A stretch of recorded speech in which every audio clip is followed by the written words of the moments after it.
An inner tube floated over to the side of the pool, and the little toddler tyke guy climbed into the inner tube, proceeded to the deep end of the pool, and where he was apparently playing around, and other kids were jumping in. And then it looks like it appears that he had slipped through the inner tube and no one had noticed, and even though there was parents and adults standing near there and kids playing and people jumping on his head, they were swimming around him, they were floating over him. And it looks like when he first slipped off the inner tube, he couldn't even scream for help because his hands were waving, but his head was already below the water, so he couldn't even yell for help. So while you see his hands splashing in the water, he's trying to scream, but he can't because his face is under the water. Well, at this point, he's already underwater. He had, he's just lying on the bottom. There's really no air. The kids are playing around the edge of the pool where he's at. And, there's people swimming over him, jumping over him. There's someone standing right there where he's at right now, like less than 4 foot from him. There's more kids playing, and they're just kind of, no one's really watching. They're jumping in the water, and they're looking, and they're playing, and there's people swimming 4 foot from him in that corner. It's like one adult, a lot of kids there. And you can make out the shape of his body right now. You can see like 4 foot from the ladder, the deep end, middle part of the pool. The clock's just ticking, and people are still standing right there over him, basically. There's at least 6 to 8 people standing right over him. There's people swimming to the left of him. There's the inner tube he originally fell through. Some other kids on it now, almost floating over the top of him. There's an adult leaving the ladder. He just walked away from him, and there's still kids on the inner tube near where he's on the bottom. There's no one at all in the area now except for it's like 1 or 2 children in that corner of the pool. There's absolutely no one there, one child. And that's his shape, that little... That's him. That's his shape to the left there. Approximately 3 feet southwest of the inner tube, that dark spot. Right where that guy just threw him in at, he's probably about 3 foot in front of him. So he almost threw the little kid on top of him. Yeah, that dark circle that you see is actually the boy on the bottom. And they're going to get drinks or whatever. And there's more people climbing up and down the ladder on the inner tube, more kids playing. The little boy's still lying face down on the bottom. There's more kids. There's the same adult throwing more kids into the pool. There's my daughter trying to push him in. And then he's going to push her in, looks like almost right on top of he actually threw her right on top of the boy who's still on the bottom. And then there's a little girl there next to Samantha, who's my daughter. And I think this is when they start to realize that something's wrong, because you can still see his body on the bottom. And then they're looking to make sure, because it was hard to really see the shape because the little kid was so small. And the 3 little kids are trying to figure out what's going on and if it's really what it is. And the kid's still on the bottom.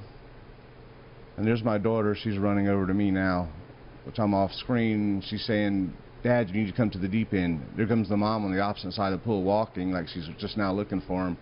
That's me. She jumps in. I'm walking up there. She's yelling, "Save my boy, save my boy."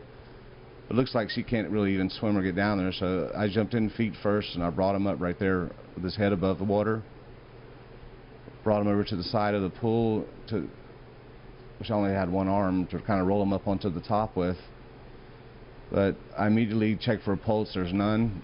I started doing CPR,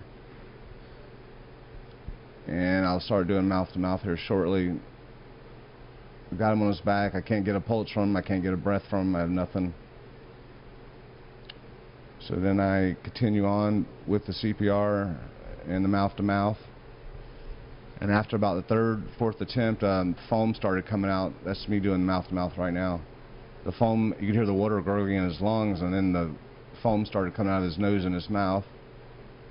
And then there's the mom walking back around, and then I think she's trying to collect the children together. She was asking me, is he alive? Is he alive? And is there a heartbeat? I'm like, no, there's nothing at this point.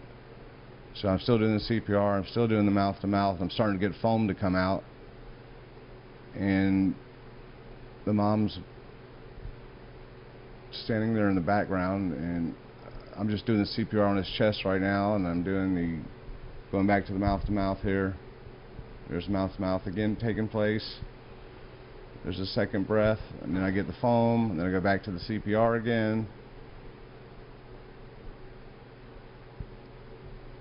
And then I'm doing mouth-to-mouth again. And there's the mom walking away, and she starts yelling at the kids. She's telling the kids to come away or something. And I'm still working on them. Mom comes back once more. There's people all around, but no one knew what to even do or what was going on. People running around. There's grown adults crying. There's kids crying. About this time, he's starting to spit foam up, so he's starting to somewhat come back. And I'm doing the mouth-to-mouth again. Continue the CPR. Just kept telling him, I'm not going to let you go, man. I'm not going to let you go. I just kept doing the CPR. And once he started, I kept doing the mouth-to-mouth until the foam came out, and he started half gasping for air on his own. And I rolled him on his side. I started rubbing his back for him, and then continued doing the CPR and was trying to let it drain out of him. Still on the mouth-to-mouth procedure now. Everyone's kind of standing back just watching. The mom's right there right now. It's basically just she's walking away, leaving me alone with him, and it looks like she's yelling at all the other kids back to the corner. I'm still doing the CPR and still doing the CPR, doing mouth-to-mouth again, doing mouth-to-mouth once again, continuing with the CPR, still working on him. Still doing CPR. What's going through your head? More mouth-to-mouth. Actually, I couldn't see anyone around me. It was just a blur. It was just me and him. I remember just basically I couldn't tell you who was standing near me, how long he was there. I just knew that I just wasn't going to give up on him. And shortly here, he's going to start regaining like half breaths. He's able to get like a half a breath in, so he's trying, and his pulse had came back by now. And there's the mom, like she's still mad and screaming at people, and I'm just continuing to work on him. And looks like she's got like 5 or 6 kids with her. I'm still continuing onward with this. So he has his half breath there, so it's like no, I'm still doing the CPR, so he hasn't regained it yet. There's more mouth-to-mouth going on. So I'm still working on him on that. And the more I was doing, the more the water was coming out of his lungs, and I continued the CPR. And then he starts to catch his half breath here shortly. It's going to be hard to tell, because it'll be about the time I start to slow down, so when he starts to catch his breath on his own. I roll him on his side, and I'm rubbing his back for him. And meanwhile, we're still waiting for the paramedics to arrive, and I believe the sheriff's officer just now walks up with the mom, and he's observed me doing the CPR and the mouth-to-mouth and lets me continue. He just stands back with the other people, and I'm still waiting for the paramedics, and I'm still continuing the process at this point. At this point, really, no one's assisted. Actually, no one assisted the entire process. Everyone stood back, mostly crying. There was screaming. There was just like, and then he's starting to get his half breath now because I'm looking towards the water, which means that he's begun to half breathe on his own after being under for almost 5 minutes.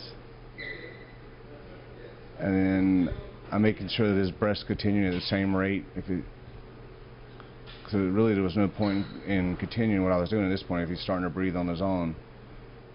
And then shortly here, the paramedics are going to arrive, and they asked me, you know, is he breathing? And I said, yeah, he had just regained half breath at this point, but he had never recovered consciousness. His eyelids were half open, but they were just solid white. It's just the deputy overlooking me now while I'm finishing monitoring him at this point. So the first paramedic arrives now. There's the second one. And then they start to ask me, you know, there's the third one. They're asking me, is he breathing? And I was trying to explain to them that, well, when I brought him up, there was no pulse and no breath, but I got him back to like a half breath. They took one look at his eyes, and then they said, let's take him. And they take him back to the ambulance. And they spent some time in there, and then the last thing I heard from one of them was that, you know, he was going to make it. So they're watching me finish up what I was doing, and then the two of them pick him up and they carry him away. And I'm just standing there holding my neck, like kind of in shock still, not believing what just happened. And there goes the mom, and I walk over to the side, and I come back and just sit down on the edge of the pool for like 5 minutes because I'm just like kind of in shock still, like not believing what actually just happened. More so that, you know, he was actually breathing again. And this was kind of before I even knew he was under. I knew he was under for a long time because when I first saw him, there wasn't even the slightest air bubble coming out of his body when he was laying face down on. That's me walking over. My neck's like completely broken, sitting down, and my youngest daughter's trying to talk to me, and I'm just kind of staring at the ground like, oh my God. Just cannot believe what just happened. And there's my other daughter with me, and I'm just sitting there by myself, just complete awe. Probably the most amazing thing I've ever seen in my life. That is something, man. Hey, what's the name of your daughter with the blue swimsuit on? What's that?